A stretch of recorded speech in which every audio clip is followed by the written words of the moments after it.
সাল 1860। বাংলার বুকে একদল ইংরেজ সাহেব গ্রামের দরিদ্র কৃষকদের বাধ্য করছে নীল চাষ করতে। এই নীলকর সাহেবেরা চাবুকের তাণ্ডব আর বন্দুকের নল দিয়ে বাংলার মাটিকে রাঙিয়ে তুলেছে রক্তের লাল রঙে। এদের মধ্যে অন্যতম জন হার্পার। ব্রিটিশ ফৌজ থেকে অবসর নিয়ে তিনি থিতু হয়েছেন রংপুরের নীলকুঠিতে, আর সেখানে অকথ্য অত্যাচার চালাচ্ছেন চাষিদের ওপর। কৃষকেরা সর্বহারা, ওই জমিতে আর ধান চাষ হয় না। খিদের করাল ছায়া নামলো গ্রামে। কিন্তু এরকম সময়তেও জন সাহেব জারি রাখলেন তার বর্বরতা। খিদের চোটে চাষিরা নীল চাষ করা বারণ করাতে চাষ করব না,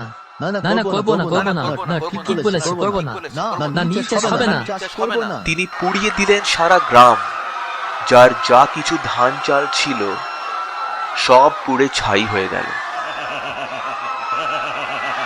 আর সহ্য করতে পারলেন না চাষিরা। ছড়িয়ে পড়ল নীল বিদ্রোহ।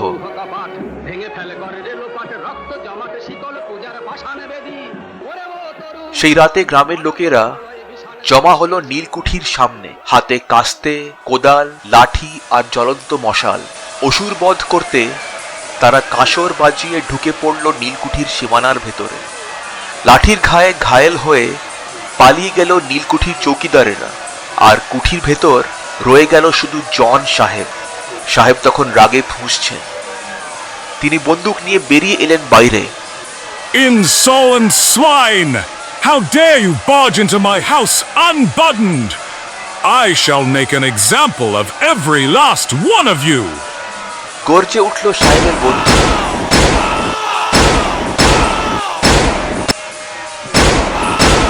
আর 5 জন চাষি লুটিয়ে পড়ল মাটিতে।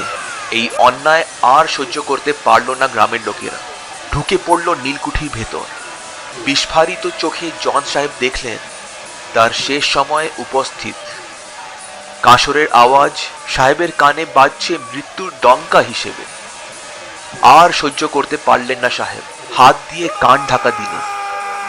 তখনই একটা কাস্তের ঘা পড়ল তার বুকের কাছে, আর তার উদি ভিজে গেল লাল রক্তে। সাহেব লুটিয়ে পড়লেন নীলকুঠির মাটিতে।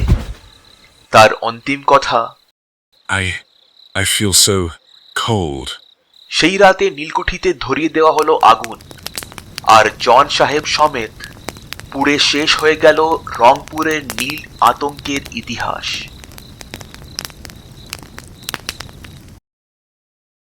পরিত্যক্ত পোড়া নীলকুঠি থেকে কিছুটা দূরে গ্রামের বাইরে হারুর চায়ের দোকান। সেখানে সন্ধেবেলা সবাই জড়ো হয় আড্ডা দিতে। আজকেও চা আর তেলে ভাজার সাথে বেশ জমিয়ে গল্প হচ্ছে। গ্রামের বুড়ো ষষ্ঠী খুড়ো, তার বয়স 75, কিন্তু এখনো শরীরে বেশ ভালো ক্ষমতা। এখনো প্রত্যেক সন্ধেবেলা সে চলে আসে হারুর দোকানে। শুনেছি ওই কুঠিতে এখনো সাহেবকে দেখা যায়। খুড়ো বলল, ঠিকই শুনেছিস, ওই কুঠিতে যেখানে সাহেবকে মারা হয়েছিল সেখানে তার রক্ত পড়ে আছে আজও। হারু পেছন থেকে বলে উঠল, দোহাই তোমাদের, এই রাতে নীলকুঠি নিয়ে আর কথা বলো না, গাটা কেমন ছমছম করে। হারুর কথা শুনে সবাই হেসে উঠল। কি ভিতরে তো এই হারু, তো ভিতু কেন? হারাধন হঠাৎ চেঁচিয়ে উঠল আর একটা চাটি মারলো নিজের পায়ে। কি মশারে, একটু ধুলো জ্বালানা রে হারু। হারুর বাড়ি দোকানটার পেছনেই। হারাধনের কথা শুনে হারু বাড়ির ভেতর থেকে একটা ধুনুচি এনে ধুনো জ্বালিয়ে রেখে দিল। উফ, ধোঁয়াটা খুব বেশি লাগছে না? হঠাৎ একটা শো শো শব্দে তারা সবাই চমকে উঠল। আওয়াজের দিকে চোখ দিতেই হ্যারিকেনের মৃদু আলোয় ওদের মনে হলো অন্ধকারে চাতালের পাশে দাঁড়িয়ে আছে মধুর ছেলে মানিক। কিন্তু সে একই করছে, ধনুচিটাকে হাতে তুলে ধোঁয়াটাকে টানছে শোঁ শোঁ করে। এই দৃশ্য দেখে সবাই কিছুক্ষণ অবাক হয়ে তাকিয়ে রইল।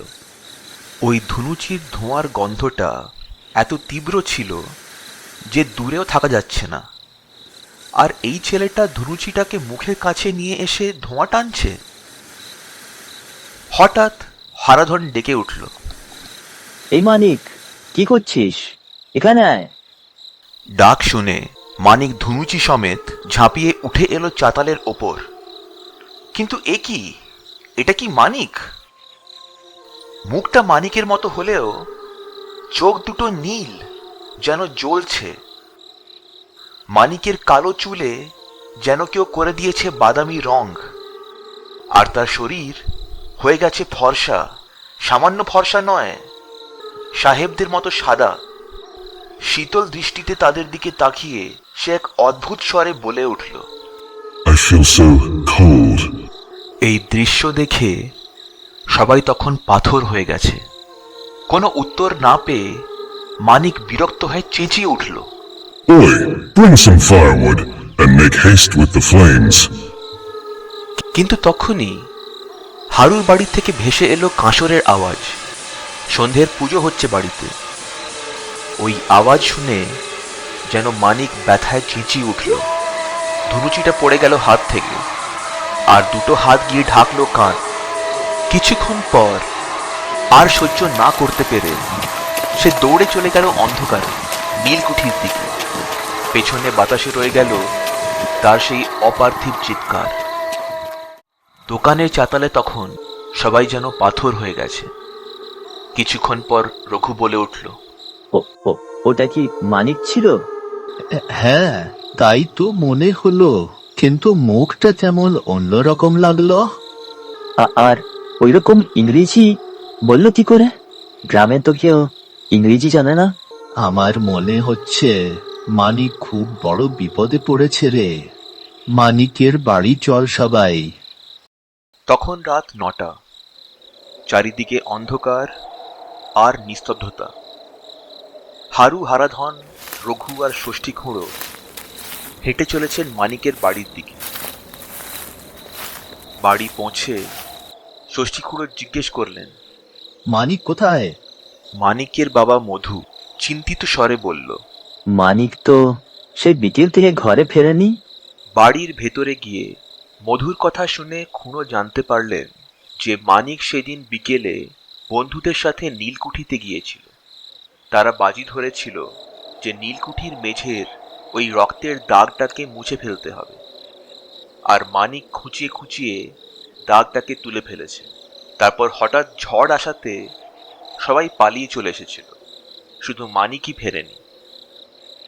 খুড়ো আঁতকে উঠলেন। কি বলছিস?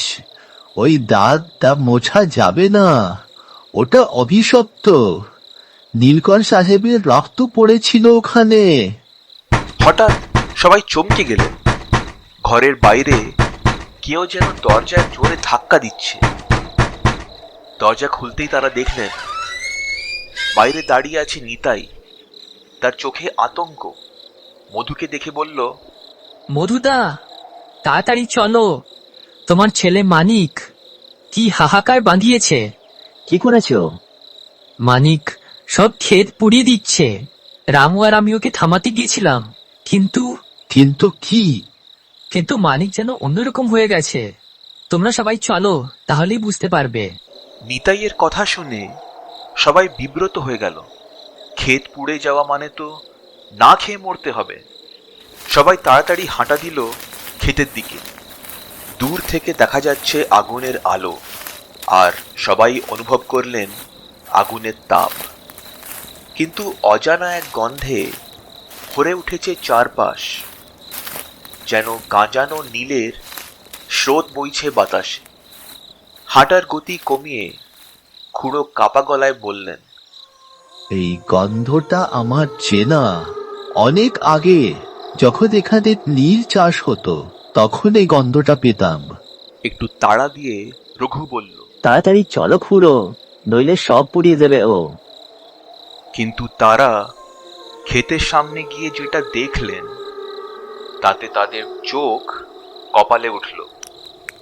চারিদিক ক্ষেত জ্বলছে, আর মাঝে দাঁড়িয়ে আছে মানিক। কিন্তু মনে হচ্ছে সেটা মানিক নয়, কোনো বিভীষিকা। সাদা চামড়া, নীল চোখ, যেন এক মাঝ বয়সী সাহেব। মুখটা এমন ভাবে বিকৃত যেন কেউ ঠোঁটের দুই প্রান্ত ধরে কান অব্দি টেনে দিয়েছে। তার পরনে আছে এক আধপোড়া ছেঁড়া সাহেবী ধুতি, আর তার বুকের কাছটা ভিজে গেছে তাজা রক্তে। সে হাসছে এক অদ্ভুত অপার্থিব আওয়াজে। হঠাৎ খুড়োর মনে পড়ল সেই 60 বছর আগেকার স্মৃতি। জন সাহেব লুটিয়ে পড়েছেন মাটিতে, আর তার বুকের কাছে উর্দিটা ভিজে গেছে তার রক্তে। খুড়ো কেঁপে উঠলেন। ততক্ষণে গ্রামের বাকিরাও জড়ো হয়েছে ওখানে। হঠাৎ মানিক তাদের দিকে দেখে চেঁচিয়ে উঠল, I am back to reclaim what is mine. You peasants will now face my wrath. বলেই সে হাসতে হাসতে চলে গেল অন্ধকারে নীলকুঠির দিকে। হারাধন ভয়ে ভয়ে বলল, খুড়া, আমরা যখন মানিককে হারুর দোকানে দেখেছিলাম তখন তো দেখতে এরকম ছিল না সে। ওটা আর মানিক নয় রে, অভিশাপটা ছড়াচ্ছে। মানিক আস্তে আস্তে পাল্টে যাচ্ছে সেই নীলকর সাহেব জন হারপারে। আতঙ্কিত হয়ে সবাই লক্ষ্য করল যে ক্ষেতের পুড়ে যাওয়া অংশ রেঙে গেছে নীল রঙে। 60 বছর পর আবার গ্রামে ফিরে এসেছে নীল আতঙ্ক।